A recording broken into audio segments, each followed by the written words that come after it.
Alhamdulillah, comme on a fait la nyanga, on a des vidéos qui continuent comme un premier que watu jenya donc on fait manga la loino kana mindun la pour que bebe tout ce que ya kilo na solo nyanga ande ne le fola mu wati lo ino e jija ka fa ko wati lo mi okono e jija e bismillah fo ka so ko to lawo lamia o jona o mineli ilo ndo ibobona ifo bismillah ka so ilu mamol fo sisan mais ilo ndo luma ifo bismillah ka sɔrɔ ka foli kɛ sisan ya faamu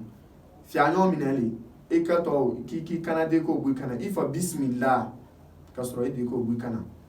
min bɛɛ bɛ t'u kalali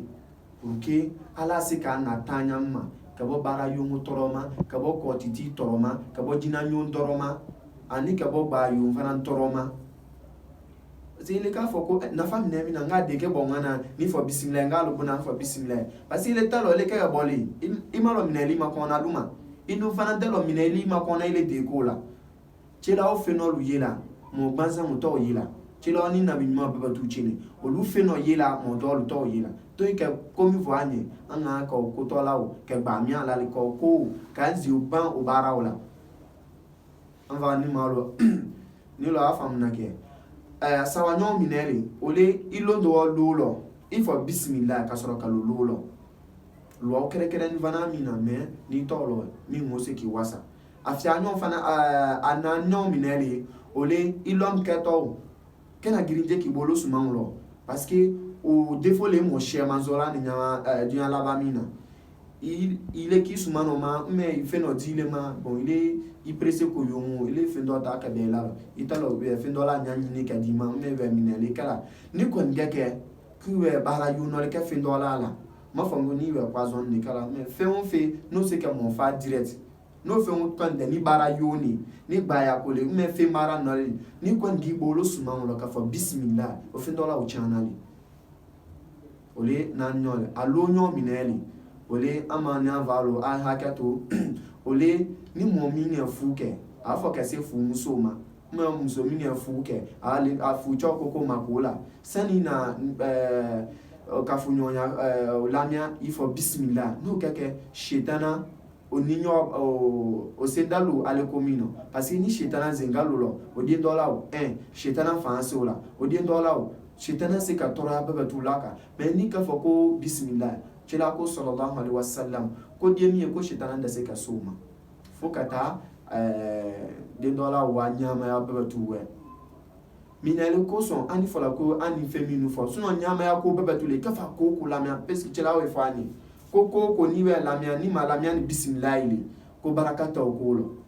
ama fo kita se ka ise ka ke mais ele na fam go fen mo la ile baraka go fen mo lo na fate se ka la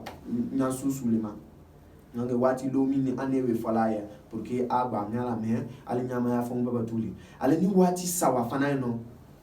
la halia sawa lo no no le kai adama de muso adama de munio atase ka ye yati miabe donc wati sawa mi okono I ala kufo ji inio isa o tekai ni lo wati lo I kulo ke o wati lo ni haki o ki ko se yema ile go yawe kwa kanimsa minale kanimi minale mi amingalo lo minale ko so ni minge parce que te kala wati mino inio shetana o fanka ba bunyaka o jona minale ni mo ika monele ermina mona ko lo wi so kila kawe ma sallallahu alaihi wasallam ko joni mun ikana mone mais ni ka fo ki kana mone ala adama de mula baba tu mone la anchilawo mais ni ka fo ki kana mone c'est di ka wal minu ka mone ya kono ki kana weke kana mone ke ta chani ke kana mone ke kuma yuno fo kana mone ke kololu ke komi ni le bokini sima kola inimsa ko to lama donc ika mone lermina akiki musulu akiki dena kaka momole a'udhu billahi minash shaitanir rajim mais I ala kufo la ilaha illallah astaghfirullah ya ala kufo ke shaya porque ini olarmi ola shetana mi ima bala lawe ala idiama kini o bosi ka bo shetana mi obo afia no mineli ole shanya ika wati mino parce ni adama de unka shia asun ko bebetuma ika ko fo adama de unyo wati lo asun ko bebetuma mais ni kini odi ala ma wati lo ala bola be dima iwe shia fe nonye me we shia mo lonye ala kufo shanyami yosulawi ala ka shanyami obo yosulaliwi ose kaka auzubillahi minash shaitan comme ase kaka zikru mingi dia mais ani min babatu fa lo kere ni mo min babatu la ko an premier ta fa ne ka mo ne auzubillahi minash shaitan rajim ko lo no la tila sabal mo fi ay kay ite kela tila fo ko ni na kuma lo foni ni mo min no lo la kinga ko ma to la foni ko iwe mo ne kase ya chami non ko mo ne mi ngata le kabula ko mine auzubillahi minash shaitan rajim ko ni ko foni mo ne ya mi ngata le kabula shitana fanangi ma boyla lewe fanange shan fana ise ko fana ko fana se ka ala ko fo la ilaha illallah hasbunallah ise ke mi batu fo ke ala se ki ni o sawati nyamga ke shan ya mi da ka bu yosolo asawa nyo minele ole hamingoli ham gbe na chunga ye mo le ka ke nyamga donc kana fuike ala le ko fo achini momi se ki ile ko lala ni ko ka beika ita fala yo ala no dade sera fo la abe beika bi kono fi ala ko fo ani ala fe ala hamina ko min ala no ya ye parce que ni iki ito ni obo wa to shitana unya ini olato pour que sha lo ta sha minu mai donc il la ya sawa mini no ki so fu ya ala ko fo ando mso minu jina yangalo yubina aleni ango chamina aleni ango mso mina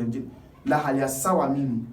tangi ni la halia sawa mimi iso jina mtese ke luloko ki labe fo la halia mimi no la so soit ita ke monele mais soit ita ke shanyale mais soit ita wa ke yusubololi voilà mo monolo shanyalo aleni hamnangolo ham benwe chunkala no donc ito afenila fujina no na lulo ka to ngi nyola donc wati sawami mo ni kala ko fo cheni an keke ko jina yangaro la ku ibena ikai watu le tase ki bebe aleni an se kaminel faraka aleni yo ami machin ibe ta lu tubalo me be ta lu jan lolo yo ami machin ile we ala ko fo shanya mi o ta ka buka me weta se nyama la fila lolo yo atola manchan yo atola noni yala kufo me weta se carrefour lo lela pista ni ta carrefour bebe tu weke nyama la fila le kwani ni mata so mi ngeta boy nya boy no ita so ko lo weta woni fengunda no ni mo mi no lu kai no me lo weta la ko no chino donc foni le boy ka ye isha ne kaso ya sul fanano yala kufo ke shaya porque ala iblatan kabo